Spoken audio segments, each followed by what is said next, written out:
it's Molly. Today we're going to read some more scary stories to tell in the dark. We're going to read the next chapter, which is called He Heard Footsteps Coming Up the Cellar Stairs. And it says there are ghosts in this chapter. One comes back as a real person, another takes revenge on her murderer, and there are other strange happenings. So our first story in this chapter is called The Thing. And there's an illustration, the scary looking dude. Ted Martin and Sam Miller were good friends. They spent a lot of time together. On this particular night, they were sitting on a fence near the post office talking about one thing and another. There was a field of turnips across the road. Suddenly, they saw something crawl out of the field and stand up. It looked like a man, but in the dark, it was hard to tell for sure. Then it was gone. But soon it appeared again. It walked halfway across the road, then it turned around and went back into the field. Then it came out a third time and started toward them. By now, Ted and Sam were scared and they started running. But when they finally stopped, they decided they were being foolish. They weren't sure what had scared them. So they decided to go back and get a better look. Pretty soon they saw it, for it was coming to meet them. It was wearing black pants, a white shirt, and black suspenders. Sam said, "I'm going to try to touch it, then we'll know if it's real." He walked up to it and peered into its face. It had bright, penetrating eyes sunk deep in its head. It looked like a skeleton. Ted took one look and screamed, and again he and Sam ran, but this time the skeleton followed them. When they got to Ted's house, they stood in the doorway and watched it. It stayed out in the road for a while, then it disappeared. A year later, Ted got sick and died. Toward the end, Sam sat up with him every night. The night Ted died, Sam said he looked just like the skeleton. And that's the end of the story. That was pretty creepy. This next one is called Cold as Clay. And there's an illustration of a couple riding a horse, and looks like the guy up front's having a hard time. He's kind of slumped over. I love these illustrations, by the way. A farmer had a daughter for whom he cared more than anything on earth. She fell in love with a farmhand named Jim, but the farmer did not think Jim was good enough for his daughter. To keep them apart, he sent her to live with her uncle on the other side of the country. Soon after she left, Jim got sick, and he wasted away and died. Everyone said he died of a broken heart. The farmer felt so guilty about Jim's death, he could not tell his daughter what had happened. She continued to think about Jim and the life they might have had together. One night many weeks later, there was a knock on her uncle's door. When the girl opened the door, Jim was standing there. "Your father asked me to get you," he said. "I came on his best horse." "Is there anything wrong?" she asked. "I don't know," he said. She packed a few things and they left. She rode behind him, clinging to his waist. Soon he complained of a headache. "It aches something terrible," he told her. She put her hand on his forehead. "Why, you are as cold as clay," she said. "I hope you are not ill," and she wrapped her handkerchief around his head. They traveled so swiftly that in a few hours they reached the farm. The girl quickly dismounted and knocked on the door. Her father was startled to see her. "Didn't you send for me?" she asked. "No, I didn't," he said. She turned to Jim, but he was gone, and so was the horse. They went to the stable to look for them. The horse was there. It was covered with sweat and trembling with fear. But there was no sign of Jim. Terrified, her father told her the truth about Jim's death. Then quickly, he went to see Jim's parents. They decided to open his grave. The corpse was in its coffin, but around its head, they found the girl's handkerchief. That was a spooky one. This next one is called The White Wolf. And there's a cool illustration of a wolf right there.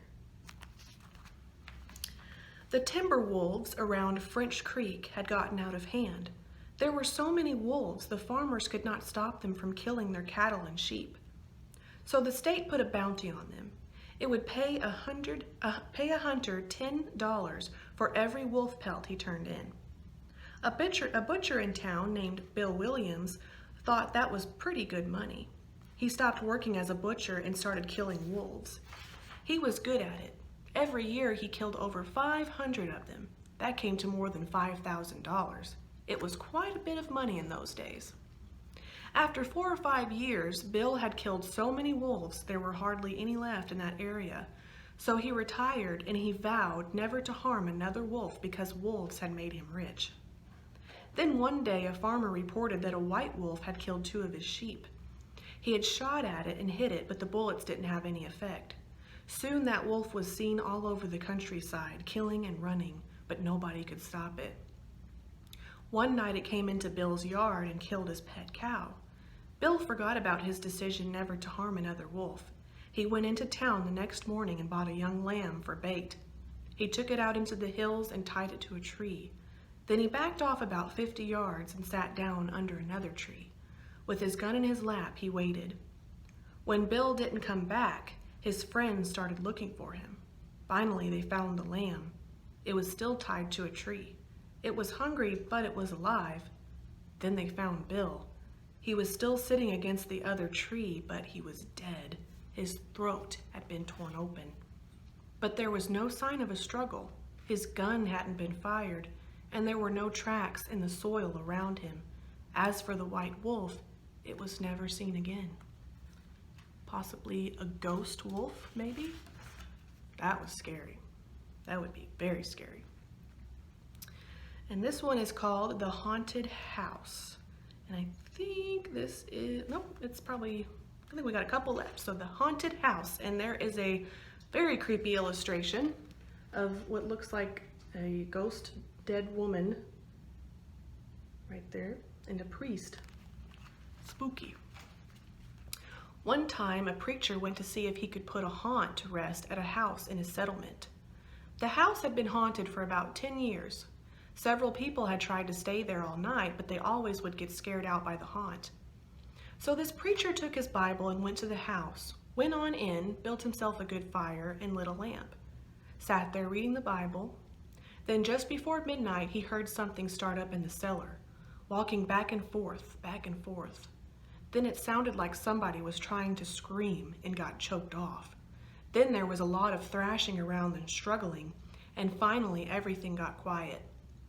The old preacher took up his Bible again, but before he could start reading, he heard footsteps coming up the cellar stairs. He sat watching the door to the cellar, and the footsteps kept coming closer and closer. He saw the doorknob turn, and when the door began to open, he jumped up and hollered, "What do you want?" The door shut back easy-like, and there wasn't a sound. The preacher was trembling a little, and he finally opened the Bible and read a while. Then he got up and laid the book on the chair and went to mending the fire. Then the haunt started walking again and step, step, step up the cellar stairs. The old preacher sat watching the door, saw the doorknob turn and the door open. It looked like a young woman. He backed up and said, "Who are you? What do you want?" The haunt sort of swayed like she didn't know what to do. Then she just faded out. The old preacher waited, and when he didn't hear any more noises, he went over and shut the door. He was sweating and trembling all over, but he was a brave man and he thought he'd be able to see it through. So he turned his chair to where he could watch, and he sat down and waited.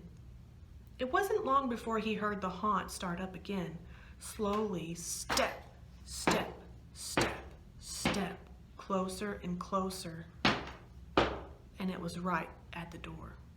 The preacher stood up and held his Bible out before him. Then the knob slowly turned and the door opened wide. This time the preacher spoke quiet-like. He said, "In the name of the Father, the Son, and the Holy Ghost, who are you and what do you want?" The haunt came right across the room, straight to him, and took hold of his coat. It was a young woman about 20 years old. Her hair was torn and tangled, and the flesh was dropping off her face, so he could see the bones and part of her teeth. She had no eyeballs, but there was a sort of blue light way back in her eye sockets, and she had no nose to her face. Then she started talking. It sounded like her voice was coming and going with the wind blowing it. She told how her lover had killed her for her money and buried her in the cellar. She said if the preacher would dig up her bones and bury her properly, she could rest. Then she told him to take the end joint of the little finger from her left hand and to lay it in the collection plate at the next church meeting, and he'd find out who had murdered her. And she said, "If you come back here once more after that, you'll hear my voice at midnight, and I'll tell you where the money is hid, and you can give it to the church." The haunt sobbed like she was tired, and she sunk down toward the floor and was gone. The preacher found her bones and buried them in the graveyard. The next Sunday, the preacher put the finger bone in the collection plate, and when a certain man happened to touch it, it stuck to his hand. The man jumped up and rubbed and scraped and tore at the bone trying to get it off. Then he went to screaming like he was going crazy. Well, he confessed to the murder, and they took him on to jail. After the man was hung, the preacher went back to the house one midnight, and the haunt's voice told him to dig under the hearthrug. He did, and he found a big sack of money, and where that haunt had held on to his coat, the print of those bony fingers was burned right into the cloth. It never did come out. That was a chilling one. Don't know about you, but that was pretty creepy. And this is the last one, and it's called The Guests. And here's an illustration of a side table. Looks like it's been knocked over, and pictures are knocked over, and there's a note right there that says thank you. A young man and his wife were on a trip to visit his mother. Usually they arrived in time for supper, but they had gotten a late start and now it was getting dark. So they decided to look for a place to stay overnight and go on in the morning. Just off the road, they saw a small house in the woods. Maybe they rent rooms, the wife said. So they stopped to ask. An elderly man and woman came to the door. They didn't rent rooms, they said, but they would be glad to have them stay overnight as their guests. They had plenty of room and they would enjoy the company. The old woman made coffee and brought out some cake, and the four of them talked for a while. Then the young couple were taken to their room. They again explained that they wanted to pay for this, but the old man said he would not accept any money. The young couple got up early the next morning before their hosts had awakened. On a table near the front door, they left an envelope with some money in it for the room. Then they went on to the next town. They stopped in a restaurant and had breakfast. When they told the owner where they had stayed, he was shocked. "That can't be," he said. "That house burned to the ground, and the man and the woman who lived there died in the fire." The young couple could not believe it, so they went back to the house, only now there was no house. All they found was a burned-out shell. They stood staring at the ruins, trying to understand what had happened. Then the woman screamed. In the rubble was a badly burned table, like the one they had seen by the front door. On the table was the envelope they had left that morning. Whoa. Wow, that was creepy. So that was the end of the second chapter of Scary Stories to Tell in the Dark. Next Friday, we will read the next chapter, and it's going to be our last reading for our spooky edition of the chapter book readings for this month. So the next chapter is called They Eat Eyes. They eat your eyes. They eat your nose. And it says there are scary stories about all kinds of things. The ones told here are about a grave, a witch, a man who liked to swim, a hunting trip, and a market basket. There also is one about worms eating a corpse. Your corpse.